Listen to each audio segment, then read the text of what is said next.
Welcome to Alt Speaking, the podcast that dives into the cutting-edge world of longevity science and the brilliant minds extending human health span and lifespan.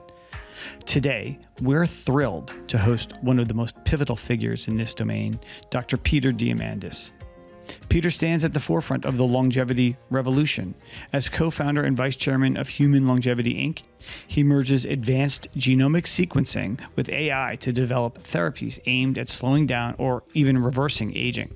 His influence goes beyond that. As the founder and executive chairman of the XPRIZE Foundation, Dr. Diamandis has launched multiple competitions to accelerate breakthroughs in longevity science and technology, notably the $101 million XPRIZE Health Span Initiative, which challenges global teams to create biomarkers and diagnostics to track aging with unprecedented precision. Additionally, Peter co-founded Fountain Life with Tony Robbins, a unique concierge healthcare company dedicated to revolutionizing the healthcare industry. Fountain Life leverages cutting-edge technology and personalized care to optimize health and longevity by offering services like full-body MRI scans, advanced genomic testing, and early cancer detection. Fountain Life aims to catch diseases at their earliest stages and enhance overall wellness for its members. And through Singularity University, which he co-founded and chairs, Peter educates and inspires future longevity innovators. This institution's forward-thinking curriculum and global network foster a world where exponential technologies are accessible to all. A key influence on Peter is futurist Ray Kurzweil. Known for his work in AI and predictions about technology's future, Kurzweil has profoundly shaped Dr. Diamandis' vision. Together, they've explored how exponential technologies revolutionize human health and longevity, emphasizing the importance of investing in this research. Kurzweil's concept of the singularity, a future where AI surpasses human intelligence, sparking rapid technological progress, has deeply impacted Peter, and he believes this singularity could unlock new tools and therapies to extend health span and lifespan significantly. And both Peter and Ray believe that we are on the cusp of this singularity occurring. In this episode, we'll delve into Diamandis' insights and vision for longevity science, reflecting on Kurzweil's influence and other key thinkers in the field. We'll explore the latest breakthroughs, from regenerative medicine and gene therapy to AI-powered drug discovery and personalized nutrition. We'll also discuss the social, economic, and ethical implications of extending human lifespan and ensuring the equitable distribution of these advancements. Peter's optimism and belief in human ingenuity to tackle complex challenges is infectious. He is literally the most optimistic person that I have ever met. We'll hear about his personal journey in longevity, the mentors and experiences shaping his thoughts, and the habits he believes are vital for a longer, healthier life. Whether you're a longevity enthusiast, an investor, or someone aiming to live your best life, this episode of Alt Speaking is a must listen. Prepare to expand your mind, challenge your assumptions, and ignite your passion for longevity. Without further ado, let's welcome the visionary, Dr. Peter Diamandis, to the show. Peter, thank you for taking the time with me today. We've been doing lots of interviews and talking with lots of people in the longevity space. And before we get into all of the detail of what I want to touch base with you on, I really want to know, what's been your motivation to be focused, to spend this part of your career focused on longevity? Great question. So there's a number of motivations. One, I think it's the greatest gift you can give humanity. I don't think there's anything that is more valuable to an individual than their health, right? I love the old saying, the man or woman who has their health has 1,000 dreams. The ones who do not have but one. Second is it's probably the biggest business opportunity on the planet. Maybe it's tied up there with AI. But when I'm in front of a group of Tiger 21 or YPOers or A360 members, and I ask them, how much of your net, wealth would you spend to add 30 healthy years and make 100 years old and you 50 for you? The honest answer is the majority of their wealth. All right, you can't take it with you. You can leave it and for your kids and ruin their lives, or leave it for someone else to give away, or you can spend it. You're going to spend a lot of money on your health. The question is, when do you want to spend it? When it can actually help you, versus at the end of the life where it's basically a real challenge. And then there's a third reason, which is I'm a space cadet kid at heart. I was born in the 60s, grew up on Apollo and that documentary Star Trek. And what I've always dreamed about, my ability to, yes, that scientific documentary Star Trek, what I've always dreamed about was going to the moon and starting a city there, going to Mars, going to the asteroid belts and mining them. And the reality is I'm going to need an extra 50 years of my lifespan and my health span to make that stuff happen. So, I mean, those are the reasons. And I love a good challenge. So you, I don't believe that it's going to take another 50 years, hopefully, for us to get to what you're painting the picture of in terms of space, right? I hope it's faster. If what you were describing or what you're thinking about from a longevity perspective comes to pass, that we are able to extend our life 50 years or 100 years, what does life look like for somebody who has the time horizon of 150 or 200 versus a time horizon of 70 or 80 per se? Good question. And you have to remember that same question could have been asked 100 years ago when the average life expectancy was in your mid to late 30s. And you would say, what would life be like if you got to live till 80? Wow, double the human lifespan. That's amazing. What would you do with all that time? And I think the answer is not too dissimilar. You would learn, you would travel, you would start your fourth, fifth, sixth, seventh, eighth career. And we're heading towards this universe of abundance where the things that used to cost a lot of money are rapidly demonetizing, right? So the best education in the world is effectively free. The best healthcare in the world will be effectively free.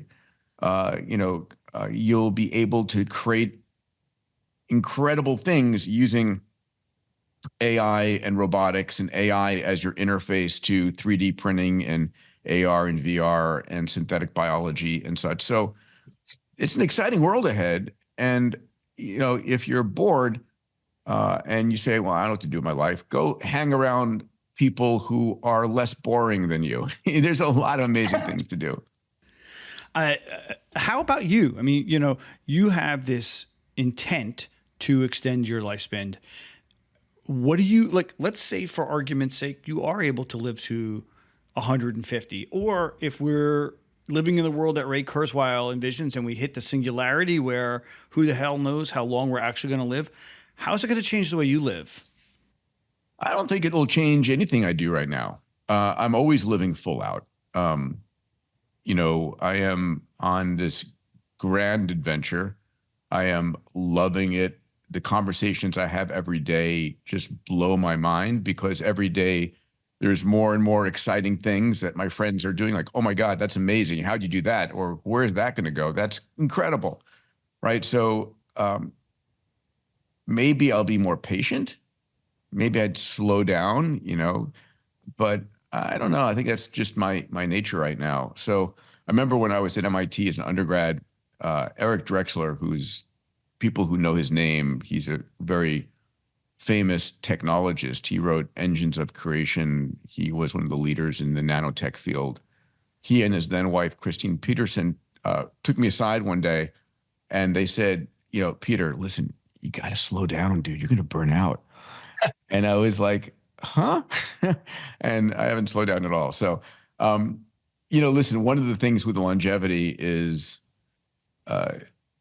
there is a sense of not living in constant cortisol and stress. And I think I'm having fun. There's always some level of stress whenever you're trying to do multiple things. Not everything goes your way all the time. And sometimes, shit can hit the fan on multiple fronts, and then the stress levels go up. But that's why God created meditation and being in the moment. So those are skills I'm hoping to learn. You're wearing a shirt that says abundance, and it is the idea of abundance is endemic to who you are. Your belief is core that the world has more than enough for all of us. But there are questions when it comes to longevity about the ethics of it. If we are going to be able to expand our lifespan, and most importantly, our health span, potentially indefinitely, what are the ethical ramifications of living an additional 50 or 100 years from an environmental perspective, a food perspective, a population perspective? I mean, there's all these questions that are out there. Like, there are 7.5 billion people, approaching 8 billion people in the world today. Can the world sustain 20 if we're all living to octogenarian or beyond? Let's knock that one down first. So there are 8 billion people, and the growth rate of humanity is rapidly slowing. The problem is not overpopulation, it's underpopulation of planet Earth. And the data is very clear. If you look back 50 years ago in the 1950s or so, post-World War post-World War II, there were, I think the growth rate, the number of average children per family was like 5.5. And today, it's dropped from 5.5 to just, I think, around 2.4. But the majority of countries on the planet, the United States, most of all of Europe, China, Japan, all of the major nations are below the replacement level. Japan is disappearing, as is Italy. And the only location on the planet that's got a higher growth rate is Africa, and some parts of India. And those will drop down below replacement. Replacement's 2.1 as those populations get greater abundance and better education and access to health and so forth. So, a lot of the concern is that we're going to peak the global population at 9.5 billion, and then there's going to be a rapid decrease. And so who does the work?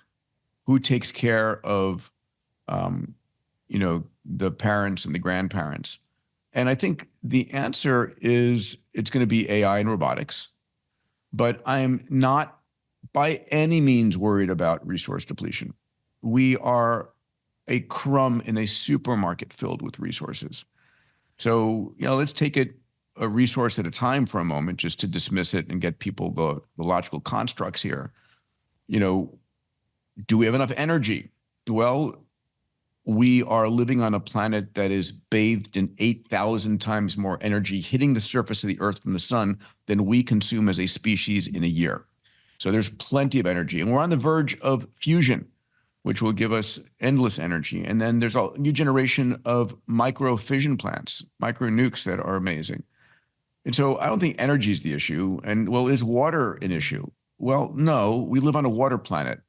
2/3 of our planet is covered by water. Yes, 97.5% is salt, 2% is ice. We fight over 0.5%. And guess what? We have new breakthrough technologies. We just launched a $120 million desalination XPRIZE. We had an XPRIZE years ago for pulling water out of the atmosphere capture XPRIZE. There's plenty of water on the planet. Well, is there enough food? Well, there isn't enough food if we continue to grow it the way we've always grown it. And so the question is, why would we do that? We are living in a time where we can reinvent how we can grow that food. And so this is going to be vertical farms. This is going to be stem cell, cellular, cultivation of chicken and pork and beef. As people become more abundant, they want higher, more, elevated sources of protein. And the only way you're going to grow, how many chickens there are on planet Earth, Louis? I don't know, but I'm going to guess tens of billions, actually. It's like 34 billion chickens on the planet. right? There's a billion pigs, a billion cows on that order. And the only way that you produce more of them for a population that is going out of poverty into middle class and wants that is you chop down more forests and you clear more land and you plant more grain to feed these animals, or you reinvent how you make protein, which is the way we're going to do it. So, we just found off the coast of California the largest supply of lithium ever. So lithium is not a scarce resource. Every time that we hit a boundary of a scarce resource, there is a tech breakthrough. And that's what technology is. It takes whatever was scarce and makes it abundant over and over again. This is a good point to pivot a little bit to talk about longevity science, right? Because, you mentioned earlier that we have doubled our lifespan in the last 100 years due to things like vaccines and clean water and just new, like Peter Attia calls it medicine 2.0. What do you think are the technologies that are closest to breakthrough that will change our health span and our lifespan? And what do you think are the biggest limiting factors that we're facing as a species? Well,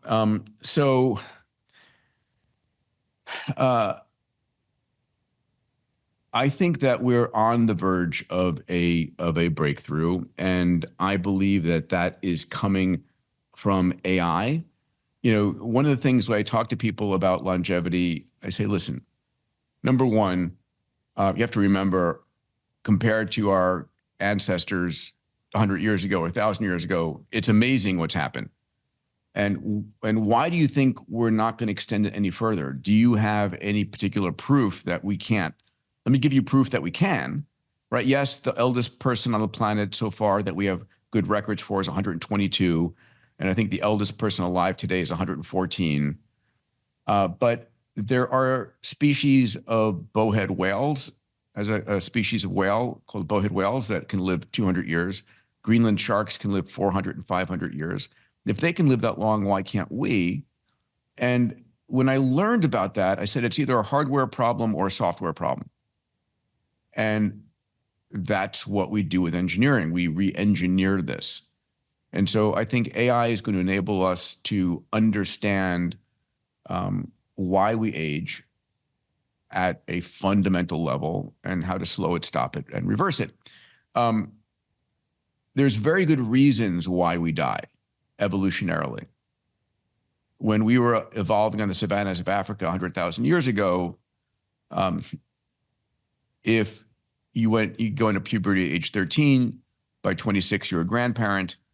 And if you kept living older, all of the older adults would be stealing food from the grandchildren's mouths or the great-grandchildren's mouth. And when food was, scarce before we had McDonald's and Whole Foods around, there was, a reason for dying. It preserved the up and coming species. It perpetuated your genome. End of the story there is we have to overcome these evolutionary forces, and we do that with intelligence and human creativity. So do I think we can live older? Yes. The technologies that are on the table today are epigenetic reprogramming, cellular medicines, regrowing your organs for a backup set of organs. And these are just a few of them, right? So as you well know, Louis, we just launched a $101 million health span XPRIZE, right? So XPRIZE, which I started 30 years ago this year, we have launched 30 prizes in 30 years. We've launched over $600 million in competitions that have driven tens of billions of R&D. We have $300 million prizes, one funded by Elon for gigaton carbon removal, one funded by the president of the UAE for desalination, and one that's funded by a group of individuals, including out of Saudi and Chip Wilson, myself, and other donors, which is, can we reverse the loss of function as we age. And as we age, there's predictable things that happen. Our immunity gets weaker. Our muscles get weaker. Our cognitive function gets weaker. And again, they were never selected against because you had babies in your teens, and then evolution, Darwin didn't care about you after that. So we're asking teams to actually reverse by 10 years or 20 years your cognitive function, your immune function, and your muscle function. And we have about 300 teams that have entered the competition. I think we'll get to 1,000. And it's a global call, not for ideas, but for teams that are going to actually build and demo the technology. You've got 300 teams that have applied already. I assume you've seen some of the applications. Without getting, well, it's up to you whether you want to reveal anything, but honestly, are you seeing stuff that you're like, holy shit, this is blowing my mind? Or more of them like, this is incremental? No, I mean, so listen, there are,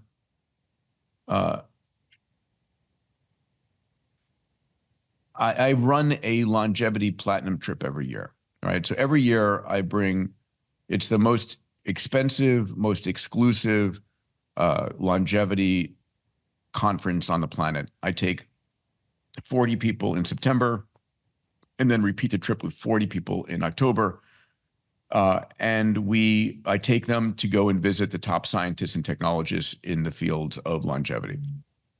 And a number of the companies that we're meeting and so forth are teams competing. And there's a variety of different ways. Some are using cellular medicine, natural killer cells, T cells, stem cells, others using vaccines, others using CRISPR edits, others are using gene therapies, others are using senolytic medicines. There are something like 20 hallmarks of aging, 20 different reasons why we age, and the different teams attack different ones. Now, do I know whose is going to work and which ones are going to work for which parts of aging? Well, that's where this becomes fun. Teams will merge, teams will reinvent themselves, but the tools with which teams can attack this age-old problem of death and functional loss are 1,000-fold, 1,000,000-fold more powerful than when I was in medical school back in the 80s. And that's as a result of AI. That's a result of computation and soon quantum computers and quantum chemistry. So the next 7 years is the ball game. Anyway, I'm happy I'm alive now to have a chance to play with this stuff. When you see, I can tell you for me, we work together and we've been working together for about 8 months now, which has been a gift for me personally and for my team. But it has fundamentally altered my view of death. Death has always been for me it's a part of life. People pass away. And, hearing you talk about a time horizon of 7 years where the whole ball game is going to shift. Every time I see the news or I experience a death, it's like, damn it, why couldn't you just hang on for a little longer? Because 7 years from now, what may have killed you, or what did kill you, may not still be life-threatening. How has what you're doing and what you're seeing, experiencing, funding, changed your view of death? So I remember when I was in medical school, one of my best friends in the world, Todd Hawley, who had been a co-founder of International Space University with me, contracted AIDS and he died. And it was 6 months later that the antivirals came out, right? And I was like, God damn it, could you have hung on a little bit longer, right? And so I feel that way about what we're going to have coming our way. Now, is there going to be a single magic pill or injection that's going to move the needle and add 100 years? Probably not. But what we are going to see is therapeutics that are going to buy you more time, and that time buys you more time, right? The concept is called longevity escape velocity. And the notion is that today, for every year that you're alive, science is extending your life for a third of a year. And there's going to be a point where for every year that you're alive, science extends your life for more than a year. And that departure is called longevity escape velocity. So when are we going to see that? Well, Ray Kurzweil's prediction is we'll see it by 2030.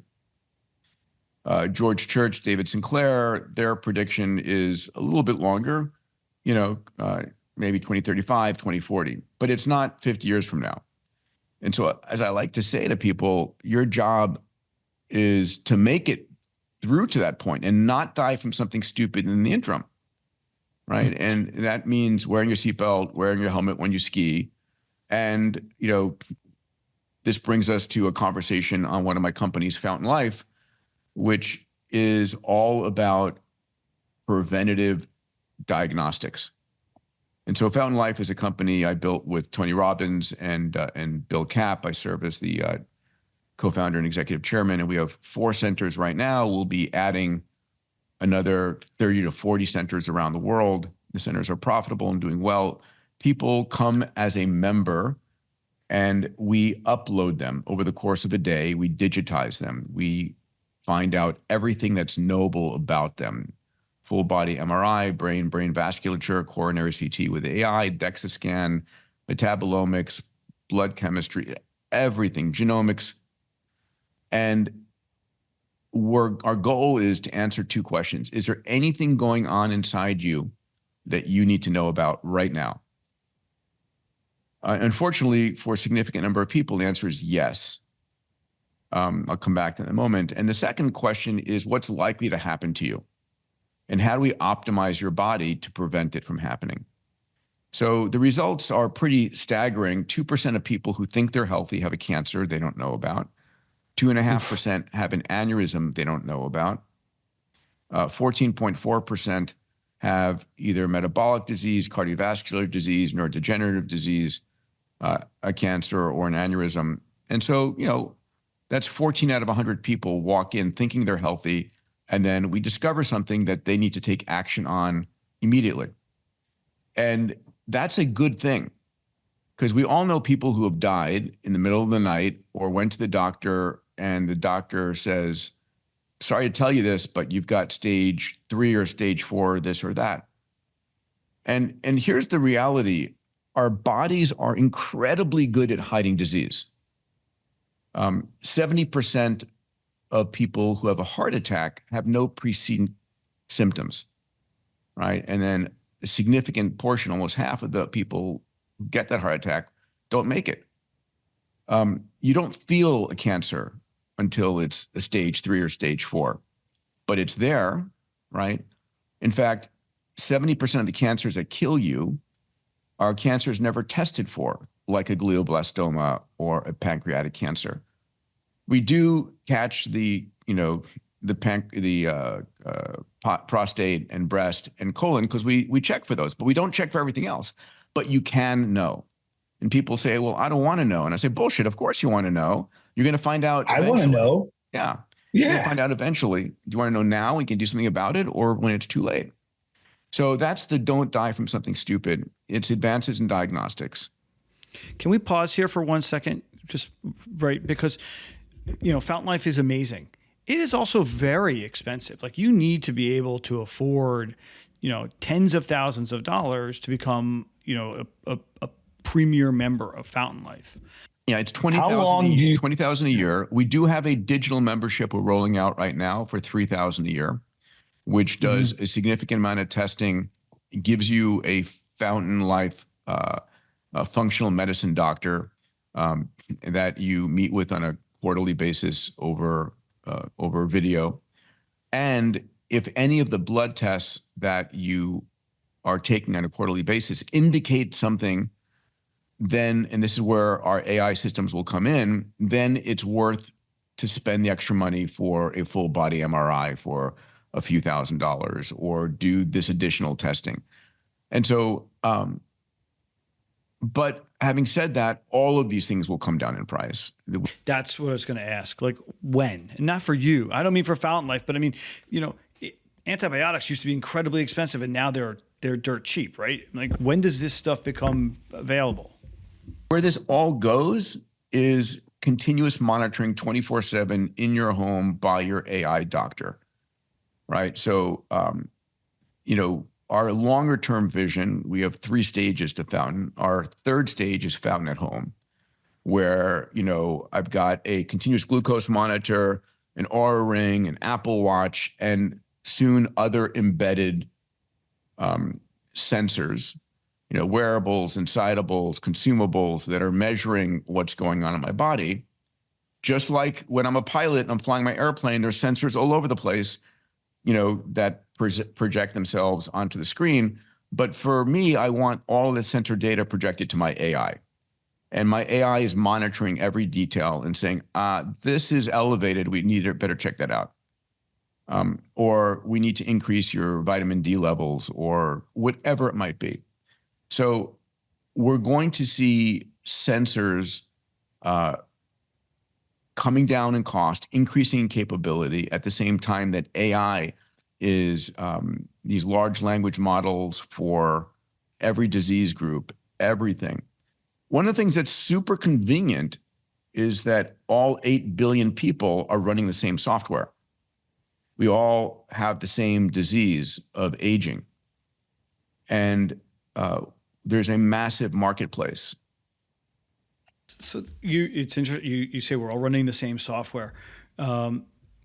There are a lot of people out there who are biohacking, who are trying to do things right now to either upgrade their software or upgrade their hardware.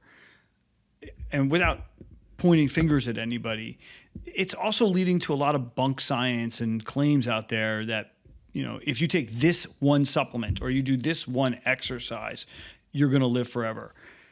What do you think about the bunk science that's coming out and possibly sullying longevity science, and what can we do to prevent bad noise getting into the system? I think that there is a lot that will be solved as AI and data begins to become richer and more powerful. So, for example, Fountain collects 150 gigabytes of data, and we are tracking our members year to year to year, and we'll be able to understand what was going on pre-symptomatic. We'll be able to understand, does therapeutic plasma exchange or rapamycin or natural killer cell supplementation or placental stem cell supplementation, do these things actually have impact? The problem is that the FDA doesn't view aging as disease. And so the research to prove whether something slows or reverses aging is lacking, because it's not an FDA approved disease yet. But Fountain will do research in these areas, and the HealthSpan XPRIZE will help immensely in these areas. There are fundamentals. I wrote a book with Tony Robbins called Life Force. It was a 700-page book, #1 the New York Times list for 2 months. But it's hard to read 700 pages. So I wrote a follow-on book called Longevity, Your Practical Playbook. It's over my shoulder on this side, the yellow cover. And it's 120 pages. And I wrote it because everybody kept on asking me, what do you do? What do you recommend? What do you do? What do you recommend? And there is no one anything for everybody, but there are some fundamentals. And so I took the time in the categories of diet, sleep, exercise, mindset, meds and supplements, and then not dying for something stupid, to say, these are the fundamentals. Like, listen, the fact of the matter is Sugar is a poison and it's not good under any conditions, right? You meter it, but the body never evolved to consume as much sugar. It's a neuroinflammatory agent, a cardiac inflammatory agent. It is one of the biggest problems in society today, as with, high caloric, really empty, no nutrient foods that we feed our kids. Right? There should be a black box warning on kids' cereals. It's ridiculous. It's all sugar, right? And anyway, don't get me started there. So certain things, whole plants, minimize sugar. Yes, that's for everybody. Whether you want to be a vegan or a keto diet or Mediterranean diet, my father used to say pan metronidus on everything in moderation. But guess what? Sugar, it's addictive. Break that habit. Have you broken yourself of sugar completely? I would say 95%, right? So I am really good. I am, if I'm going to eat something sweet, I'm going to savor it and enjoy it. And I'm not going to eat it mindlessly like I used to, right? Like just a gallon of ice cream type stuff. But I attack vegetables, especially multicolored vegetables. I love broccoli. I would never imagine this. I salivate over steamed broccoli with olive oil and lemon. It's like my favorite food on the planet. And then I eat. It's pretty delicious. I have to. It's and then asparagus and vegetables, but colored vegetables in particular. The antioxidants coming from that. I'll eat small fish and salmon. I don't eat tuna. The mercury levels are just off the charts. And also, I think we've overfished all the big fish, and there's a moral, ethical element there. And now I've got to be careful because I'm eating a lot of chicken, and my arsenic levels are going up because it's of the way they're fed. So I've got to source my chicken more carefully. But then one thing I focused on this year was building, 10 pounds of muscle. And it was, it took me a year, but I did it. And now I've got to maintain it, which means I'm eating 150 grams of protein. I'm working out almost every day. I got a workout in this morning. How long is your workout? How much time? It's typically between 30 to 45 minutes. And I'm just pounding away. And it's, for me, I used to do 2 longer workouts a week, but the reality is, if I can get a 30 to 45 minute workout in every day or 5 days a week, that's much, much better. I'll work out with a workout coach. I just did a podcast with the CEO of Tonal, which is an AI-driven at-home system, which I'm getting one installed, just because there should never be an excuse for not getting in a workout in. For me, I have a rowing machine in my basement, and I do between 15 and 20 minutes a day, and then I'll do weights separately after that. I also have a spin bike. So there have been meetings where I will see you have an under table spin bike, and I will see you pedaling. And it's inspirational. I'm going to be respectful of your time. We've already done about 45 minutes. I want to ask one last question, which is, you're an investor. You're not only somebody who is, running XPRIZE and doing all these things, but you're actually applying money. For other people who are looking at the longevity space, if you were to counsel somebody on where to invest, like I was at an A360 earlier this year, and I don't remember who it was on stage said, if you are not investing in artificial intelligence now, you are condemning your grandchildren to be serfs to those who did, right? From a longevity perspective, if I had $10,000 or $5,000 or $5 million, where should I be putting my money or thinking about it? So listen, it's tough. A lot of the longevity entrepreneurial companies will have a long road ahead. They will need to raise not just tens of millions of dollars, but hundreds of millions of dollars to go through human testing. A lot of it is the experience of the company CEO and their ability to guide the company through to revenue.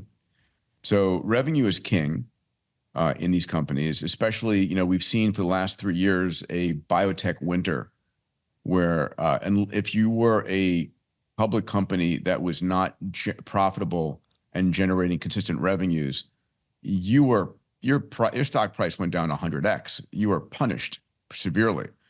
And so I think those days of going public without having consistent revenues on the expectations that some other large company will buy your therapeutic out from you, I think that's not going to be the case for a number of years.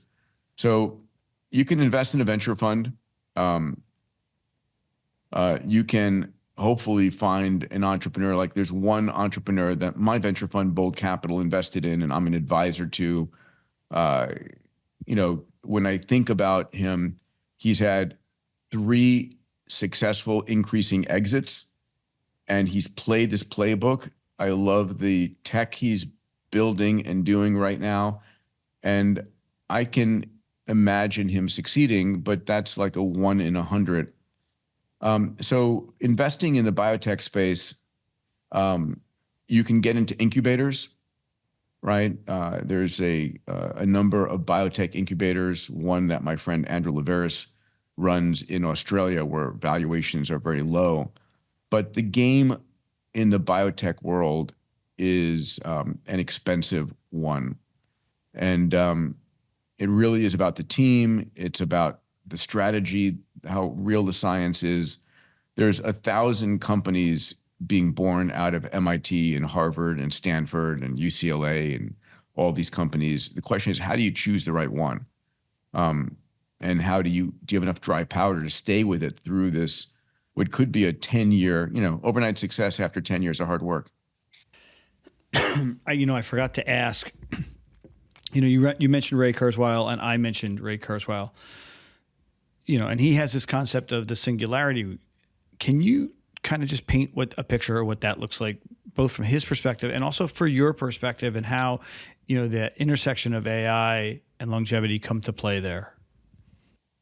Sure. So Ray is a dear friend. He and I co-founded Singularity University together. We've started an AI company, which we sold to Google. And he's been on my stage many times, on my board of trustees at the XPRIZE. He's considered one of the most brilliant thinkers in the field of AI and one of the most successful futurists in terms of predicting the future. You can go to Wikipedia, and he's got like an 86% accuracy rate on his predictions. One of the most famous ones he made in 1999 was that we would reach human level AI by 2029. Right. And so 30 years earlier, he makes this prediction that it is playing out to be true right now. And people laughed at him when he made that prediction. The singularity is a concept he borrowed from physics, where in a black hole, there is a event horizon, and beyond which, when light comes into this black hole and passes the event horizon, the gravitational pull is so hard that light cannot escape outwards again. And that's what makes it black. And the idea of a singularity is a moment in time or a horizon beyond which you can't tell what's happening next. Things are moving so fast that they're completely unpredictable. And so we are on the verge of an AI singularity, not the singularity, but an AI singularity where AI is evolving and moving so rapidly that it's, I'm always asking, like I had Elon Musk on my Abundance 360 stage and Nat Friedman and Imad Mustaq and Eric Schmidt and a whole bunch of amazing AI leaders. And I'll always ask, like, how far out can you see, right? How far can you see into the future with this rapidly moving field? And typically he will say, maybe 2 or 3 years. Right. And It used to be you could see out decades and you had a predictable path of, Moore's law and computation and such. But the speed is accelerating. You were there. Elon said that the amount of AI compute is going up 10x every 6 months, which is 100x per year. And that's unfathomable. So, there will be an AI singularity beyond which we can't really predict what's happening next. Ray has the singularity, as he calls it, in the early 2040s, which seems impossibly far out for me because of how fast everything is moving. But this is where command over nanotechnology, the ability to build things at a molecular level, biotechnology, AI, are reinventing everything on the planet at an extraordinary rate. So, I committed to running the Abundance Summit for 25 years so that I could support the CEOs who come as members through these singularities that are coming and help them understand what just happened and where things are going. But it's going to be an amazing ride ahead. You are far and away the most optimistic and hopeful person that I have worked with and that I get to work with. It's great. I mean, honestly, it is a joy, and the people that you surround yourself with. It's really an impressive cadre, whether it's the direct staff or just the people who are in your orbit. They all reflect your optimism, and what is going on in longevity is an incredibly hopeful and optimistic future for us as a species. And I'm glad that you're at the center of it. So, Peter, thank you for taking the time, man. I really appreciate you being so generous. My pleasure, Louis. Be well, my friend.